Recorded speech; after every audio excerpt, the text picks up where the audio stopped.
Hey guys, welcome back to my YouTube channel.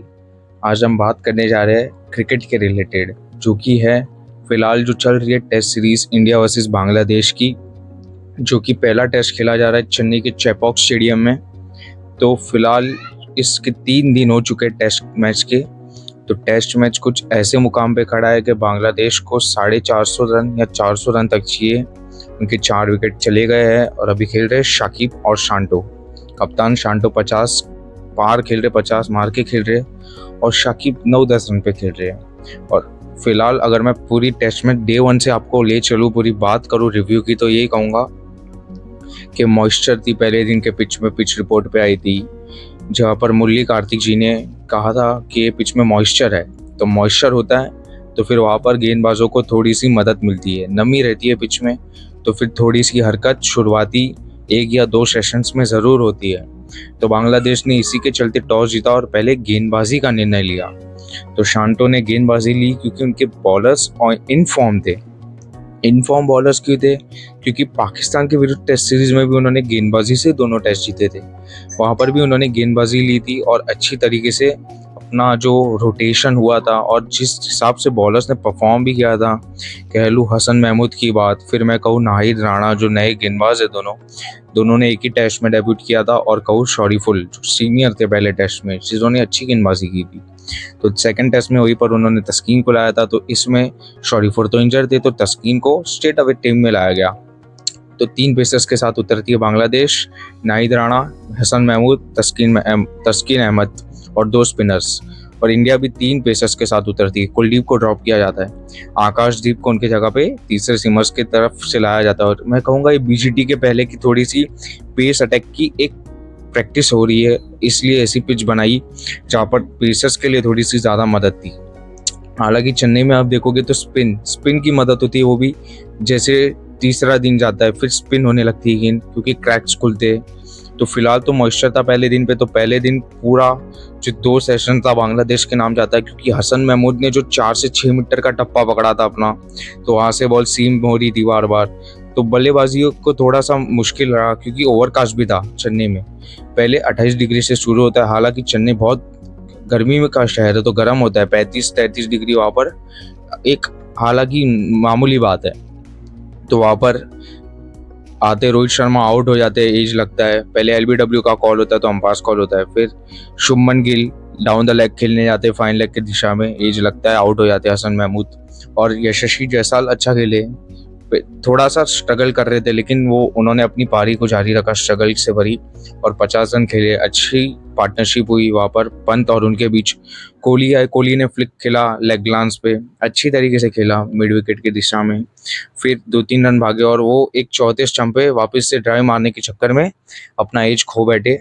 तो ये थोड़ा सा कोहली को ध्यान देना होगा, क्योंकि 6 टेस्ट मैच से उनके भी रन्स नहीं आए।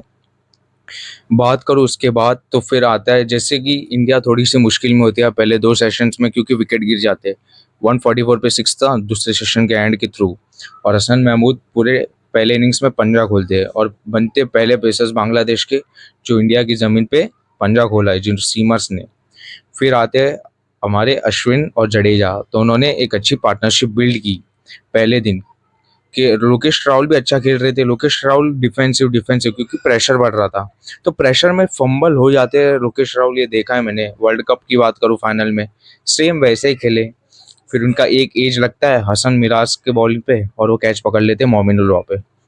उसके बाद बात करूंगा तो जिस हिसाब से अश्विन ने स्ट्राइक रोटेट की, अपनी हर एक सिंगल ढूंढ रहे थे, बॉलर को सेटल नहीं होने दिया, जिस हिसाब से वो स्वीप खेले, फिर मिड विकेट के स्लॉक खेला एक, जैसे जडेजा ने भी उनका अच्छा साथ दिया, जिस हिसाब से उन्होंने भी अपनी जो पार्टनरशिप बिल्ड की, एक पे प्रेशर बनने नहीं दिया, दोनों ने सिंगल सिंगल ले रहे थे और लूज बॉल पे छक्के चौके मारे। तो जिस हिसाब से उन्होंने खेला, लास्ट सेशन में कुल बने 160 रन, जो कि डे 1 को आखिरी एक सेशन द्वारा इंडिया को जितवा दिया वहाँ पर, जिस हिसाब से बल्लेबाजी की। फिर सेकंड डे पे आते, तो सेकंड डे पे नई गेंद लेती है वापस बांग्लादेश, क्योंकि 80 ओवर ही डाले गए, सीमर्स ने ज़्यादा फेंके, इंडिया में ऐसे मुकाबले बहुत कम मिलते। उसके बाद पहले ही दूसरे ओवर में तस्कीन ने जडेजा को आउट किया, क्योंकि चौथे स्टंप की बॉल डिफेंस करने का एज लगा। अच्छा खेले जडेजा, 83-84 मारे, और अश्विन ने भी अच्छा खेला। आकाशदीप ने क्रूशल पारी खेली, क्रूशल नहीं कहूँगा, उनका इंटेंट देख के बोला थोड़ा अच्छा लगा जिस हिसाब से उन्होंने ग्लांस खोला, पाव का ग्लांस खोल के स्ट्रेट ड्राइव खेली। फिर जिस हिसाब से थोड़ा सा एग्रेसिव मोड दिखाया, 20-15-20 रन के अच्छे तरीके से दिखाया गया। फिर आए हमारे लास्ट, बुमराह ने भी एक दो चौके मारे अच्छी तरीके से, पूरी इनिंग्स खत्म हो जाती है 375 पे। फिर आते हैं बांग्लादेश की बारी, तो बांग्लादेश एज एज यूजुअल जो भी मैं कहा मॉइस्चर था, तो दोनों बैटर्स को सेटल होने नहीं दिया।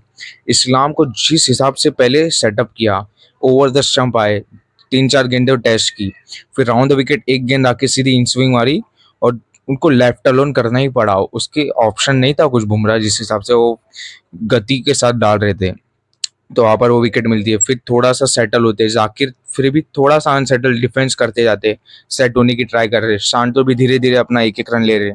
फिर जिस हिसाब से आकाशदीप ने एक ओवर में 2 विकेट ली, वहाँ पर पूरी इंडिया की पहले जो 2 दिन का था शिकंजा पूरी तरीके से कसा गया। जिस हिसाब से आकाशदीप ने अपना जो लेंथ होता है, उन्होंने भी 4 से 6 मीटर की लेंथ पकड़ी और उनका इतना अच्छा एक्शन स्मूथ है, जहाँ पर भारत को आगे जो पेसर्स मिलेंगे जिस हिसाब से अवे टूर में सेना कंट्रीज में डालेंगे, और जिस हिसाब से उन्होंने अपना जो एग्जीक्यूशन दिखाया बॉलिंग के थ्रू बहुत अच्छी तरीके से दिखाया। हालांकि मोमिनुल का पैड भी था तो एलबीडब्ल्यू हो ही जाते, दोनों दिशाओं में आउट थे वो। फिर जिस हिसाब से थोड़ा सा मेहदी ने अपना कोऑर्डिनेशन दिखाया अच्छी, Mehdi Hasan is genuine allrounder, उनको मैं बॉलिंग ऑलराउंडर की तरफ देखता नहीं हूँ। मैंने पाकिस्तान सीरीज में भी उनका कहा था, जिस हिसाब से वो उनका जो लेग ग्लांस खुलता है और स्पिन को बहुत अच्छा खेलते हैं मेहदी हसन, तो वहाँ पर उन्होंने भी 30 रन की पारी खेली। हालांकि मुझे ज़्यादा लग रहे थे, लेकिन साथ मिला नहीं नाहिद राणा का आखिरी विकेट के लिए। फिर बात करूँ मुशफिकुर की, थोड़ा सा सीनियर है तो उनसे ज़्यादा उम्मीद रहती है, लेकिन उन्होंने भी एज मारा और विकेट ली। बुमराह पंजा खोल सकते थे, 4 विकेट ही लेते, वापस सिराज 2 विकेट लेके जाते। अश्विन को पहले इनिंग में विकेट नहीं मिलती, लेकिन उन्होंने 100 मारा रहता है। फिर जडेजा 2 विकेट लेके जाते। लेटन और उनके बीच साझेदारी कस रही थी, शाकिब के बीच थोड़ा सा स्लेजिंग हुआ था पीछे, थोड़ा सा एक कंट्रोवर्शियल था वहाँ पर, स्लेजिंग अच्छी तरीके से की वहाँ पर ऋषभ पंत ने भी, और वो स्वीप मारने चले गए। स्पिनर्स के लिए पहले 2 दिन कुछ नहीं था और आज के दिन भी कुछ नहीं था। तीसरे दिन की बात करूँ, वहाँ पर रफ के मदद से स्पिन हो रही थी गेंद, तो स्पिनर्स के लिए कुछ इतना मिला नहीं। ये थोड़ा सा हैरान कर देने बात है चेपॉक के पिच पे। फिर वहाँ पर सेकेंड इनिंग्स में वापस फॉलो ऑन दे सकते थे, लेकिन इंडिया ने बल्लेबाजी चुनी। एस बीजीटी टूर को कंसीडर करते हुए थोड़ा सा बैटिंग जो टॉप ऑर्डर फ्लॉप हुआ था उसके चलते। फिर वापस जायसवाल आते, अच्छी तरीके से स्टार्ट लेते, एक दो फ्लिक मारते, रोहित को भी पाव पे मिला तो फिर वो डीप स्क्वायर लेग की तरफ एक चौका मारते। फिर जिस हिसाब से वो एक लूज शॉट फिर आता है रोहित शर्मा का, एज लगाते और आउट कर लेते वहाँ पर नाहिद राणा साहब। जिस हिसाब से एक और विकेट गिरता है, जायसवाल थोड़ा सा अच्छा खेल रहे थे, वो भी आउट हो जाते हैं। फिर कोहली का और डिसमिसल थोड़ा सा और चौका देने वाला है। एक और वैसा हुआ था अजाज अजाज पटेल जो न्यूजीलैंड, जो 2022 में हुई थी शायद सीरीज, वहाँ पर भी एक पहले फ्लिक पाव पे लग के जाता है, तो पाव पे लगने के बाद भी वो अंपायर डीआरएस जब भी उन्होंने लिया था ये, हालांकि इसमें जो रिव्यू रेफल नहीं लिया था, रिचल कैटलबर्ग ही थे वहाँ पर भी अंपायर। तो जिस हिसाब से उनको जब भी आउट दिया था 0 पे, वो मैच मैंने देखा 10 विकेट लिए थे, वो ऐतिहासिक मैच है अजाज पटेल के लिए खासकर। तो वहाँ पर फिलहाल वैसे ही फंबल होते जाते हैं। फिर उनको निक खुद को नहीं पता था कि निक किया है कि नहीं, उन्होंने पूछे थे जाके, शुभमन गिल ने बोला लगा आप ले लो, पर नहीं लिया तो आउट हो गए। फिर उनको ड्रेसिंग रूम में पता चला तो वहाँ पर निक किया था उन्होंने, तो भी 20-15 रन खेल के आउट हो जाते। फिर आते पंत। पंत पहले ही 10 बॉल से एग्रेसिव अंदाज निभाते, एक छक्का मारते एक चौका मारते।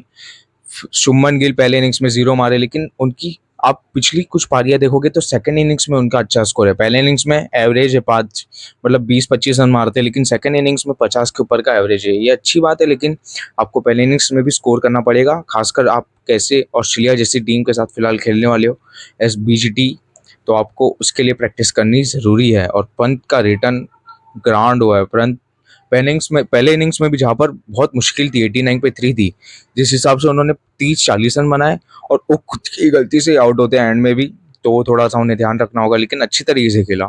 तीसरे दिन फिर पंत शतक मारते हैं, जिस हिसाब से अटैक किसको सेटल होने ही नहीं देते। मेहदी हसन सेटल नहीं हुआ, लेकिन एक कैच छोड़ा था शांटो ने 80 पे पंत का, वो उनको शतक मारने के लिए मजबूर किया फिर एंड में उन्होंने। तो फिलहाल फंबल होती है बांग्लादेश। फिर मेहदी हसन एक गजब का कैच पकड़ते हैं, ऑन द रिटर्न आया था, उनको अच्छी तरीके से चिपका उनके हाथ में गेंद, मैं वो कहूँगा चिपका, पकड़ा नहीं उन्होंने, चिपका उनके हाथ में।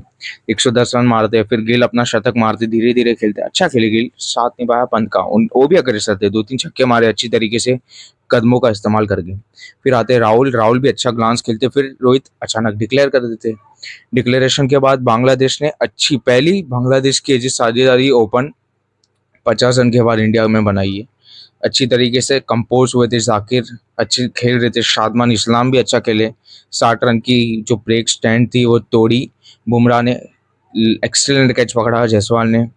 तो फिलहाल उसके बाद धीरे धीरे होते गया, अश्विन सेट होते गए, उनको रफ से मदद मिल रही थी, स्पिन तो हो नहीं रही थी, लेकिन उनकी लेंथ इतनी बेहतर थी और जिस हिसाब से हौसला मिल रहा था पंत और बाकी स्लिप कॉर्डन के द्वारा, तो प्रेशर बनते गया बांग्लादेश पे और विकेट गिरती गई। मोमिनुल की गेंद एकदम ब्यूटीफुल गेंद थी, सीधी गिरी, थोड़ी सी आम बॉल जैसी लगी और अंदर आके बोल्ड मारा। शांतो तो भी कंपोज लग रहे हैं, लेकिन इतना अभी आपको 400 रन चाहिए रहते तो अभी कितना बहुत मुश्किल है, मतलब 99% चांस है इंडिया का विनिंग का और 1% चांस है फिलहाल बांग्लादेश का विनिंग का, ये था।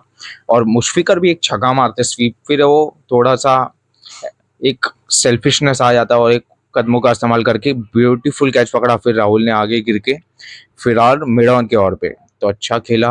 अश्विन 3 विकेट लेते सेकंड इनिंग्स में, पहले इनिंग्स में कुछ नहीं, जडेजा अच्छी रफ पे गेंद डालते, शाकिब और वो खेल रहे हैं। कल मुझे लग रहा है एक सेशन में आपको ये मैच का परिणाम देखने मिलेगा और इंडिया ये मैच मेरे हिसाब से कम 350 या 300 रन के बीच ये मैच जीत जाएगी मुझे लग रहा है। और थोड़ा सा अगर मैं अपना टेक बताऊँ कल के दिन के लिए, तो मुझे लग रहा है मेहदी हसन मिराज फिर 25 से 30 रन का कैमियो खेल के जा सकते हैं, थोड़ा सा अच्छा बैटर है वो। वही अगर मेहदी हसन का परफॉर्मेंस अच्छा रहता है तो बांग्लादेश का परफॉर्मेंस हमेशा ऊपर रहता है, ये आपको ध्यान में रखना ही चाहिए क्योंकि बहुत अच्छा बल्लेबाज है वो, टेक्निकली कंपोज है। जैसे लिटन दास भी कल आएंगे, लिटन दास भी अच्छा खेल रहे थे, लिटन दास भी टेक्निकली कंपोज है, लेकिन क्या पता बांग्लादेश की मैनेजमेंट उनको 5 या 6 नंबर पे क्यों भेजती है।